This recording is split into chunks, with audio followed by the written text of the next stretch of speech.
For those of you that have listened to the first 47 episodes of Substitute Teachers Lounge, and there's some of you out there, I know if you had to pick an overall theme, it would be to have fun in class.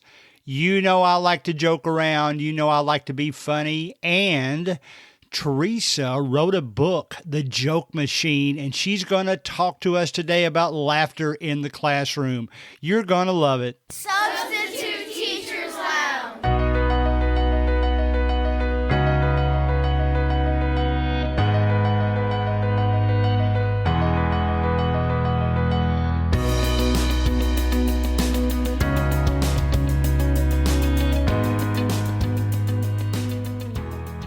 All right, let me go ahead and give to you, before I forget, all of the information you're going to need about Theresa. First of all, now I'll have all these in the show notes as well. Always know that you can find the show notes at the bottom of the episode. So if you pull up your episode on Apple or Buzzsprout, you can find those show notes right underneath the arrow where you start the episode. So remember that. So her Twitter handle is at Theresa _Julian. Now, the way you spell that is THERESA _JULIAN. So that's Theresa _Julian. That's her Twitter. Now, The Joke Machine is the name of her book. You can buy that anywhere where books are sold, but I will have the direct Amazon link to that book in the show notes as well. You can click right on there. It will take you directly to the book, and you can buy it that way. I actually bought it on Kindle because I like to highlight things. I told her too, you'll hear me tell her that I might steal some of her jokes to use in the classroom. But, let's face it, guys, we want to be able to connect with our students when we're teaching, especially a lot of us are off now. There's no reason to just do nothing until August when we all go back to school. So, she has great ideas in this book about how to brush up on adding the ways to connect to your students in the classroom. One of those big ways is laughter. So she's got this book. She'll mention another type of book. I can't wait to buy it because, to be honest, I am always looking for new material. I'm not sure what I've ever written myself. I've usually borrowed most of my lines from somebody else, but you'll hear about all that. The Joke Machine, the book, will tell you exactly what to do. Her website is theresajulian.com. You can go there. And in case I forget, since I'm talking about it, let me go ahead and mention to you that you can reach me at gregcollinssubstitute@gmail.com. My Twitter handle is at subteachlounge. Let me tell you that last week's episode with Vanessa and her family, oh man, it really took off, and we are doing both YouTube versions now in addition to just the audio podcast. So you can also hear Theresa's video version. You can see the video version of the podcast at our YouTube channel, which you know what it's going to be. It is Substitute Teachers Lounge. We have a Facebook page, also Substitute Teachers Lounge. And because of that video last week, we gained a lot of new followers there. Now, I'm trying to interject new topics in there so I can get some discussion going. Most people are just watchers at this point, so I want you all to get in there and start making comments. And we have the advantage now of being on both video and audio. The video has taken off faster than I ever dreamed it would. Can't believe it took me 45 episodes, basically, to figure out I should be doing that. So, and thank goodness for Zoom. Zoom is by far, since we've all been off, the most popular platform for not just interviewing, but for having meetings. A lot of churches are doing that. Zoom's giving churches free accounts on some occasions to help out with that. So I appreciate them. If you go to the hardcore audio people, they're going to tell you maybe there's better sites than Zoom, but Zoom's the most popular. That's what I go by. And, it's kind of becoming a catchphrase while we're all in the house. Let's Zoom with each other. So I hope you take advantage of that when you can. We did our Easter video that way, so with my family. So I don't want to hold you up anymore. Join all of Theresa's social media, join all of my social media, and let's get on with the interview. All right, guys, I want to introduce to you today somebody that is going to make you laugh, and you all know me well enough by now to know that's what I like to do. Now, I forgot to ask you in the pre-meeting, is it Theresa or Theresa? How do you pronounce it? It is Theresa. Okay, so the H is silent, basically. Right. Gotcha. She wrote a book called The Joke Machine that I have read cover to cover. It's right up my alley. You all know that I basically have the mental capacity of a 12-year-old anyway, so I think this is going to go really well. But Theresa, we're glad you're here today. Why don't you just tell us a little bit about your background and how you came to write this book? Sure. Well, so I was an English major in college, and I always loved books and writing and stories. And when I graduated from college, I became a technical writer, so I had corporate jobs most of my life. But I wrote on the side, and I started writing fiction because I just love fiction and stories. And I was writing for middle grade children, which is ages 8 to 12. And my stories were okay, but they weren't quite good enough to be published. And I started thinking to myself, if I could add humor to my fiction, I bet it would be really good. I bet then it would sell.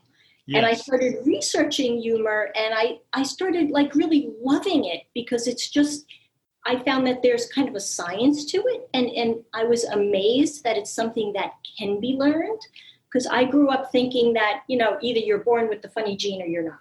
Me too.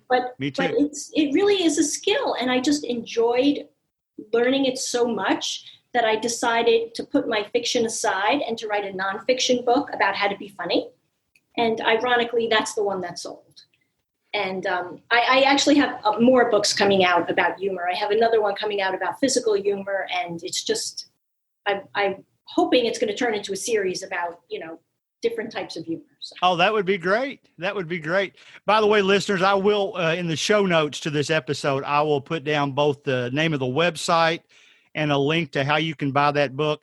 I noticed on Amazon it's 5 stars, so it doesn't get any better than that. Yeah, so I don't know how many books I buy. I would probably read 20, 25 books a year. Not too many of them have 5 stars, to be perfectly honest. So I thought that was pretty cool. I noticed on your website, you mentioned Amazon Rapids. What have you published to that? I'm not that familiar with that. Okay, well, actually, it's now defunct, but it was a very, very cool Amazon app where it tried to get middle grade kids reading. So there were short stories told in text message format on your phone. Gotcha. Yeah, okay. And it was a subscription service. It didn't quite take off, but it was a very cool app while it was out there. Yeah, I like the sound of it. And the grades you're mentioning right now are the ones that I substitute teach. I normally don't do a whole lot of elementary school or things like that. Do you have humor around your family as well? I do. To the point of driving them crazy like I do? I don't know. Sometimes I like to be the life of the party and kind of joke around with everybody, no matter what situation I'm in, but it always drives my family crazy. So just talk to us why it's aimed at this target audience, and just go in any direction you'd like to go at this point. It's aimed at this audience because I thought it just seemed so natural to roll it out to this audience. I think younger they wouldn't have understood it, and older, they might not have been that interested. Whereas I just remember from my middle school days, and I have 4 children. I have 2 are boys, and I just remember they loved humor. And middle grade boys love humor, and they are just that's the way they talk to each other, teasing each other and hitting each other over the head and spilling milk on each other and that crazy stuff. And I just thought it would just be so perfect for that age group. Yes, that sounds great. And I've noticed that age group too. A lot of times just cutting up with each other kind of brings people out of their shell a little bit. And I've done that in the classroom myself, trying to get them to talk more. So I totally support that. what would you like to share with substitute teachers who think they would like to better connect in the classroom? Okay, so Greg and I talked about this ahead of time, and so I came up with 7 ways that I think substitute teachers can use humor in their classroom. Okay. So first, they can use it to connect with kids. And I think it's a great way to build rapport and trust. And, a substitute teacher is someone who just walks into a room, may be cold, right? Doesn't know the kids, doesn't know sometimes they're long time subs, but sometimes they're not. And it's a really good way to connect and build rapport. And I thought they could even, start the day with a joke or start each subject with a joke. And on my website, I actually have a lot of subject-specific jokes, like science jokes, yes. blah, blah, blah. So if you want to, use jokes in the classroom, I think you can use it to diffuse conflict. If 2 kids, let me give you an example. I remember when I was in school that people were always fighting to who's first online. So if that's happening and the substitute teacher comes in and didn't see who's first in line, you could use a joke to diffuse that conflict. And because who are they going to pick? They weren't there. So they could say something like, whoever can answer this joke, you're first online, Gotcha. So maybe a joke like, Greg, why was the math book so sad? I don't know. Why was the math book so sad? It had too many problems. So that's an example. Okay, a third way, engage or re-engage their interest. Perhaps if the lesson is going on long and there's lots to teach, surprise them and say, okay, I'm going to wake you up with a joke. And you could have a subject-specific joke. What's the difference between drinking 3 sodas and going to the bathroom? I'm going to get one of these right eventually, but I don't know. About 20 minutes. Okay. A fourth way is to use a joke as a reward. So, you're going through the lesson and say, oh, we got 5 more minutes, please pay attention. If we get through the next 5 minutes, I have a bunch of really great jokes for you. So here's one. Where do you go when your dog needs a new tail? I don't know. The retail store. Okay. Use a joke to select a student for a task. I remember when I was in school, for some reason, it was such a great thing to be selected to bring the attendance envelope down to the attendance office. I don't know, everyone fought for that task. And a substitute teacher, they might not know the kids. They don't want to pick a favorite. So whoever can answer this joke, you're the one who gets to bring the envelope down. So let's see. Where do burgers go to dance? Where do burgers go to dance? Man, here, I always thought I was a clever person. I can't come up with the answer to any of these. Go ahead. The meatball. Can I ask you something real quick? Real Sure. quickly? I used my adverb correctly there. The jokes that are in the book, I mean, I read everything through Kindle. So I highlight a lot of things. Did you come up with all of those? Not all of them. Okay, all right, because that was pretty clever. Yeah, I came up with about 60% of them. Okay, that's good. Some of classic jokes, which we do have the right to use, why'd the chicken cross the road, something like that. Right. So we use some classic jokes, but most of them, because they had to fit into those real specific categories of each chapter, I really wound up making up a lot of them myself. Yeah. You want to know one of my favorite ones from your book? Can I say that? Sure, yes, please. I like the one where you mentioned, I forget what section it was in, about which came first, the chicken or the egg. So I ordered both from Amazon to decide to figure out which one came first. I really like that one. I like that one. I liked a lot of them. I didn't mean to get you out of your progression there. Go ahead. No worries. Okay. So number 6, the 6th way you could use humor in the classroom is for a substitute teacher to build a reputation. I know they're there to teach, obviously, but, being a popular, fun teacher isn't a bad thing. So, Right, absolutely. So bringing humor and jokes into the classroom, as long as you're integrating them appropriately, I think super positive thing. Yes. And my seventh way is to use humor to teach, which is what my book is about. There's a lot in my book, and it's too much to go through right now. But Right. If you have an English lesson where you're teaching creative writing or expressing yourself more creatively, or teaching something like compare and contrast, metaphors, homonyms, homophones, something like that. Like my book Sure. talks about all those different types of things and how you could use humor to express yourself more creatively. So, Right. I like that. One of the things I always try to do too, and it's basically exactly what you're saying. I always tote a small whiteboard around with me, and I'll tack it up outside the classroom when I'm teaching for more than just a day. And I'll put some of the one-liners and sometimes I'll just I won't put the punchline on there. okay. I'll save that for the classroom and we'll talk about it.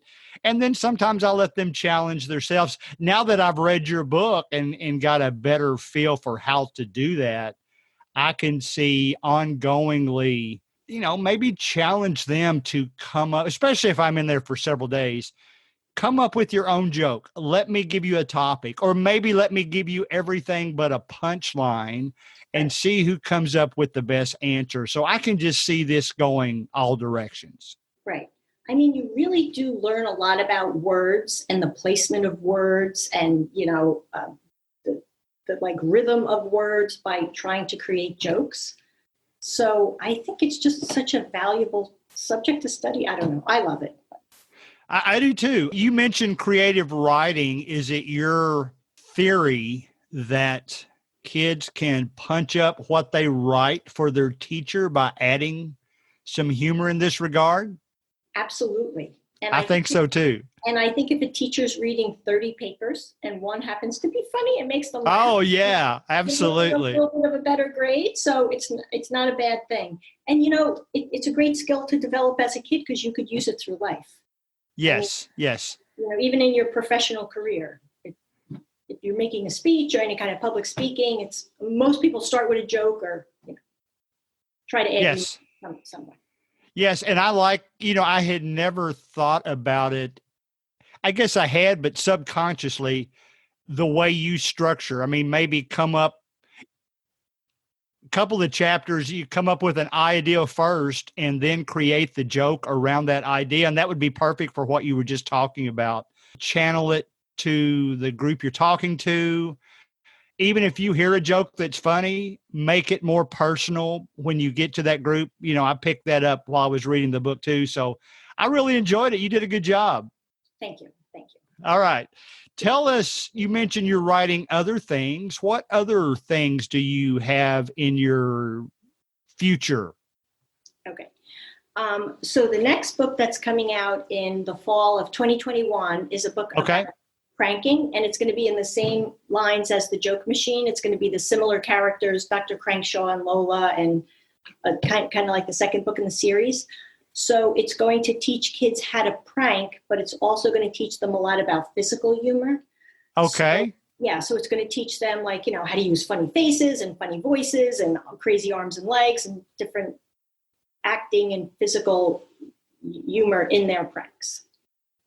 Yeah, I like that. One of my all-time favorite comedians is Dick Van Dyke from the 60s. And he was, to me, he was a physical comedian before his time. Now you think about like Jim Carrey and people like that, or even Michael Richards from Seinfeld. He was a big physical comedian. But I think all that's important. I have accidentally stepped in a trash can in the classroom. I didn't do it on purpose. But, you make it into something funny, and they love it. They love it. They love that kind of thing. Right. Really good. Yeah. Well, it's been great having you here today. Are there any closing thoughts you would want to share with us before we get out of here? No closing thoughts. I mean, just keep laughing, keep it light. I mean, I don't know when people are going to be seeing this, but we're in the middle of a lockdown now, right? Right. Serious time, and it's really important to keep laughing and to no doubt about it. There's a lot of not nice stuff happening out there. Right. And, not to speak towards people that have medical issues with this, but you can be depressed about it, or you can try to stay upbeat about it. And humor is one of the ways that will help us to do that. Right. For sure. Right. Well, loved having you here today. You and your family, I wish the best of health to you. And I'll be watching for the new book, and I'll remind the listeners that I'll have the links on the show notes. And you have a great week. Great. Thank you, Greg. You too. Have a All great right. Thank you. Thank you. Okay, bye. Bye. All right. Great stuff there from Theresa Julian. I really like what she had to say. I remembered you heard me mention in there that one of my all-time favorite comedians is Dick Van Dyke. Bless his heart. He is still alive at 94 years old. I remember it's just been maybe 5 years ago. So at the most, they honored him at some kind of award show, and he was in Mary Poppins, of course, and he still got out there and did that Mary Poppins dance that he did as a chimney sweep in that movie. And it was, I can't believe the guy is still going strong at 94 years old. One of the things that Theresa mentioned in her first point was to start the day with a joke. And one of the things I'm doing while I'm shut in is watching a lot of stuff that's on Netflix and Hulu, some of the original stuff, but those channels have a lot of the old shows too. So I like to go back and remind myself what humor was back in the 60s, for instance. The Dick Van Dyke Show was one of my favorites. So I actually came across a couple of episodes this week. One was the very first one, and they were singing a song when they were performing in that show to start the day with a joke and everything will be okie doke. Now that is about as corny as you can be.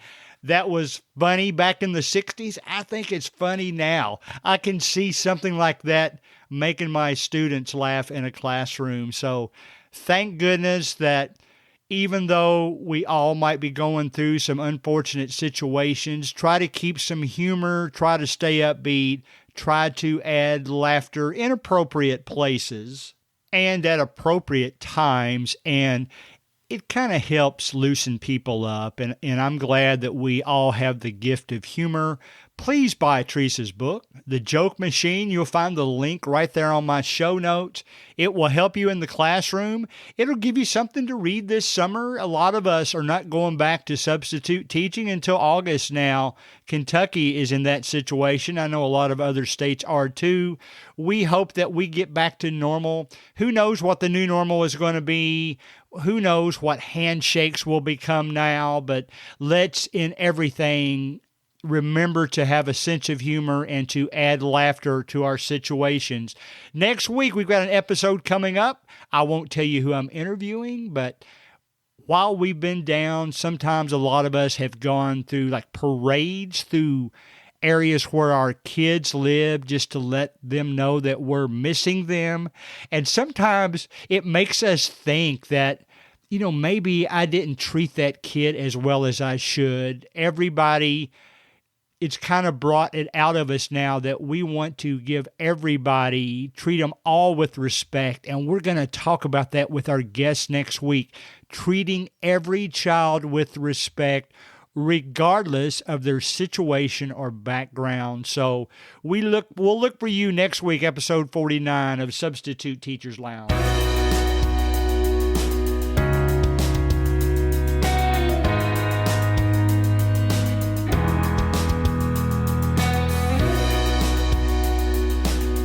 Music provided by Ben Sound.